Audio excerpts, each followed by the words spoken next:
Well, everybody, it's Wednesday. It's Wednesday. Instead of multiple sports in one video, we're going to break out each sport in a video.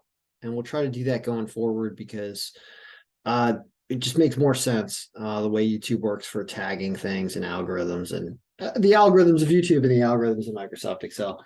We'll marry the two together. So we're just going to talk about hockey today, but we're going to have an extensive video about hockey. If you'd like to purchase a copy of the NHL algorithm, that's right, 25 bucks, not a bad price for this file. Doesn't win all the time. Hockey's really tough, but it's really helpful in a lot of ways. And we're going to go over the games today. So 25 bucks, you can follow the link, purchase a copy, and start updating it yourself with a subscription to RotoWire, where we get the stats from. And I've done a lot of how-to tutorial videos on how to update this file. I can refer you to those, so we won't go over all that stuff now, except for one part. Just want to check the matrix and make sure we don't have any oh no's. We don't have any oh no's. That's good. Just want to make sure we don't have any more trades. Looks like the trade deadline has passed, so that probably won't be a problem every day like it was. Well, what do we have today, and how do we read the algorithm? So after so many years of experience preparing this algorithm and betting crazy things and betting tons of games, the only thing that I've seen work and the people I've seen make money consistently, premium picks, reasonable lines, premium picks, straight bets. That's what they do. And every time I seem to give advice about straight bets, it does okay, as it did yesterday. Yesterday, the Devils were the number one pick of the day. They didn't cover because hockey's impossible to get right all the time, but they do win. And so you just want to bet teams to win because, I mean, it's over-unders can be iffy either way. If I tell you to bet an over-under pick, don't listen to me. An over-under pick can never be the pick of the day. It has to be teams winning. So we talked about taking Tampa Bay yesterday. They came back to want to win after being down a couple goals, and they win that game. Dallas doesn't win, led a lot of this game, but Boston's still excellent, so that doesn't win. Winnipeg, though, wins. Florida does not win. This game I said stay away from because of the new goaltender. Then this guy played his first game ever, I think, and played out of his mind from what I saw to win this game. And then Washington, no Ovechkin. Ovechkin dealing with family matters in Russia. I don't know. That sounds like a developing story, and that's not good. So Carolina comes back to beat them. No, they always led. I think they led the whole time. Caps just kept trying to tie it up, but couldn't finish it off. And Montreal playing great out of the break, right there. So that was yesterday. Well, let's talk about then what do we take from that? What do we take from the history of doing hockey? And do you go with this number one pick at minus 200? And that's probably what you do here. I mean, there are going to be very few picks when you're talking about hockey and premium things to play. Rangers probably going to beat Vancouver. They've made some trades and they got Tarasenko, I think, right? They are only minus 200, I should say. I mean, you see a minus 600 up here in this game. Like that's funny. Like you actually have to throw something down on Chicago just because this is not a hockey line. Like this is a football line. This is a football FUTBOL with an accent over the U, as in like English football or Spanish football. Mexican Mancomer Liga. Speaking of, I'm going to start showing some soccer files eventually, but this is just a hockey video. So that's ridiculous. It would say throw a tiny straight bet on that because that's ridiculous. And it's a hockey game. Now, the other thing, so it says Rangers, though, are the pick of the day to win. And that's understandable.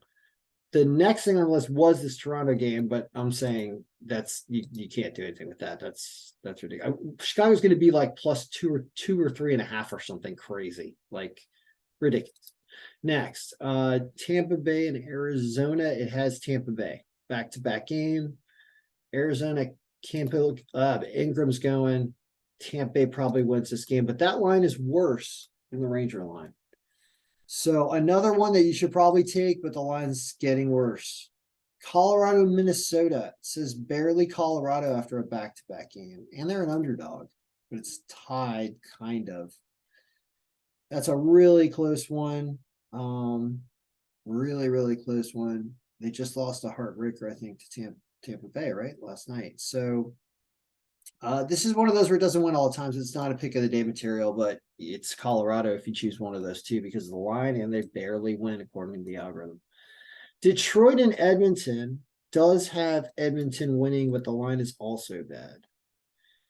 And with Ville Husso in that, notice the goaltender disparity is in favor of Detroit. That spells trouble for a game like this, and it makes me want to make a straight bet on Detroit because the line is so good, and it's hockey.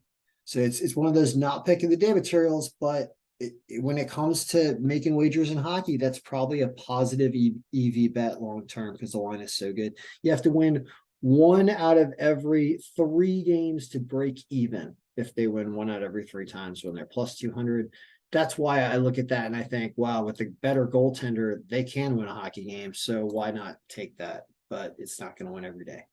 The Rangers are supposed to win almost every day. The way that looks, they're really supposed to win. 5-2, 4-1, something like that. 4, yeah, something like that. Then you have Buffalo and Anaheim, and Buffalo is minus 210, which doesn't make any sense because they can't win. And there again, you have a ridiculous underdog line, but really says Buffalo wins here. So in summary, there's one pick of the day, and it is the Rangers to win. And if you are a passive bettor and you want to have positive ROI long-term, then today's pick is to wager, your 1 unit or whatever you wager as a percentage of your bankroll on the Rangers to win, because that's the only thing I feel comfortable agreeing with the algorithm across the board and everything. Now you have funny money. So what are you doing mathematically with funny money to try to make other profit throughout the day? Well, something like Tampa Bay team goals, because Ingram going in net, even though it's back-to-back game, like they're over 3.5 goals or whatever, something. Just the Chicago to win because that's ridiculous. And you can cash it out in the middle of the game if they get up 1-0 or something like that. You cash it out for double your money at least. That's why that's a joke, is you're just sitting and watching the game for cash out purposes. And if Chicago gets like a 2-0 lead or something, they're going to pay you on $100 bet. They would, instead of, $550 is your gross payout. If they get up 1-0, they're going to hand you $225, $250. And they're going to give you 300 something if they get up 2-0. So you could cash out of this in the first period before Toronto wakes up. And it's just one of those things where it's a hockey game. It's nobody should be plus 450. It's the NHL. Yeah, but down here it's more difficult. I don't want to pay this minus 250 totally, which you could. You could also take Tampa Bay to win. And then you take Colorado to win, Detroit to win, and Anaheim to win. And you sit back and watch those straight bets because something's winning there. And there's really good lines available on games that could go other way. So that's hockey. Pick of the day is the Rangers. Good luck. May your pick or picks be winning.